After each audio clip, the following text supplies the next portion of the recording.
आयुष्य तुमच्या समोर जे फासे टाकतं ते काळजीपूर्वक खेळावे लागतात. आयुष्य तुम्हाला जे काही सादर करतं त्याचा जास्तीत जास्त चांगला उपयोग करून घ्यावा. आयुष्यात हेच तत्व डोळ्यासमोर ठेवून आपलं आयुष्य व्यतीत करणारं एक व्यक्तिमत्व, ते म्हणजे पुण्यातील सुप्रसिद्ध नेत्रतज्ञ doctor Udayan Dikshit.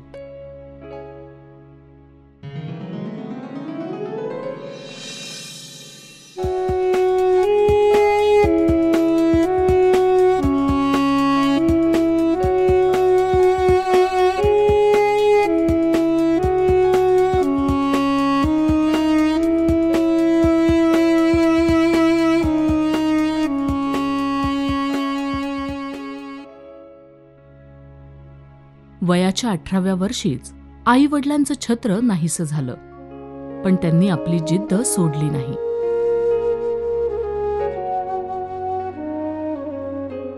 Fergusson college, BJ medical college Pune आणि इंग्लंडमध्ये शिक्षण पूर्ण केल्यावर डॉक्टर उदयन दीक्षित यांनी 1985 साली पुण्यात नेत्रतज्ञ म्हणून काम सुरू केलं.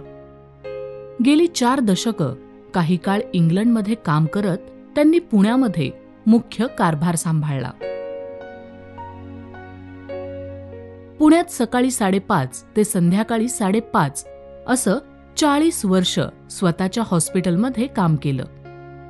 डोळ्याच्या सर्वसाधारण तपासणी आणि मोतीबिंदू शस्त्रक्रिया याखेरीज मधुमेहामुळे उद्भवणारे नेत्रविकार आणि काचबिंदू या रोगांवर प्रामुख्यानं काम केलं. लेसर किरण उपचार 1986 म्हणजे भारतात अगदी सुरुवातीच्या काळात पुण्यात सुरू केले. अनेक स्थानिक आणि राज्य स्तरावरील शास्त्रीय संस्थांमध्ये महत्वाची पदे सांभाळली. ते अनेक आंतरराष्ट्रीय नेत्र संस्थांचे सभासद आहेत. वर्षानुवर्षे नियमित कालावधीनी पाश्चात्य देशात हॉस्पिटल्समध्ये काम करून आपल्या दवाखान्यातील नेत्र उपचार पद्धती कायम अग्रेसर ठेवल्या.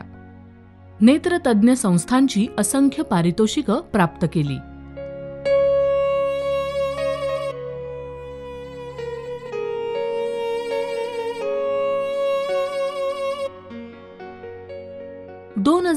मध्ये आता पूर्णविराम नाही पण स्वल्पविराम घ्यायचं ठरवून कामं 50% कमी करण्याचा निर्णय घेतला.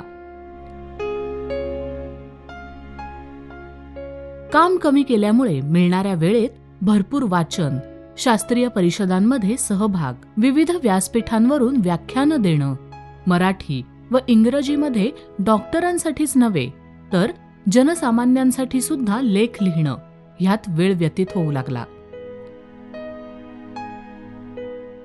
पत्नी नैनाला लहानपणापासूनच डॉक्टर व्हायचं होतं. वडील 1965च्या युद्धात धारातीर्थी पडल्यामुळे अचानक आर्थिक परिस्थिती खूपच खालावली. घरी 7 माणसं आणि 500 रुपये पेन्शन, त्यामुळे ती इच्छा पूर्ण करता आली नव्हती.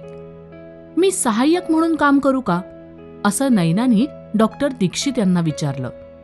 फक्त माझ्यावर ओरडायचं नाहीये. मी जर केपेबल वाटले नाही तर सांगा, मी बाजूला होईल. प्रॅक्टिसच्या पहिल्या दिवसापासून आजपर्यंत नैना डॉक्टरांच्या खांद्याला खांदा लावून निष्ठेनं काम करते आहे.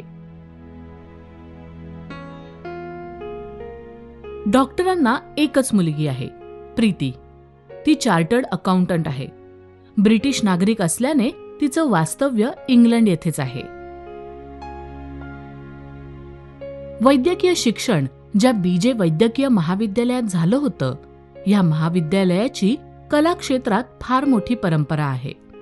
डॉक्टर श्रीराम लागू, डॉक्टर मोहन आगाशे, डॉक्टर जब्बार पटेल अशा मातब्बर व्यक्तींनी बीजेमध्ये असताना आणि त्यानंतर देखील कला क्षेत्रात दैदिप्यमान यश मिळवलं. महाविद्यालयातील ह्या वातावरणामुळे डॉक्टरांनी पुरुषोत्तम करंडक, राज्यनाट्य स्पर्धा आणि काही व्यावसायिक नाटकांमध्ये भूमिका केल्या. अशाच एका नाटकातील त्यांची भूमिका सुप्रसिद्ध दिग्दर्शक नचिकेत आणि जयू पटवर्धन यांनी पाहिली.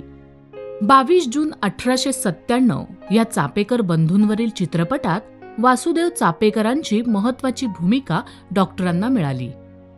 ह्या चित्रपटाने खूप यश प्राप्त केलं आणि फिल्मफेअर अवॉर्ड, नॅशनल अवॉर्ड अशी अनेक पारितोषिकं पटकावली. वैद्यकीय क्षेत्रात पदार्पण केल्यावर डॉक्टरांनी कला क्षेत्राला रामराम ठोकला. आता तब्बल 40 वर्षांनंतर 50% काम कमी केल्यावर ती सुप्त अवस्थेतील असणारी पॅशन पुन्हा उफाळून वर आली. सुनील नाईक दिग्दर्शित आणि रसिक मोहिनी बॅनर निर्मित सूर शोधताना या लघुपटात नुकतीच डॉक्टरांनी महत्वाची भूमिका साकारली आहे.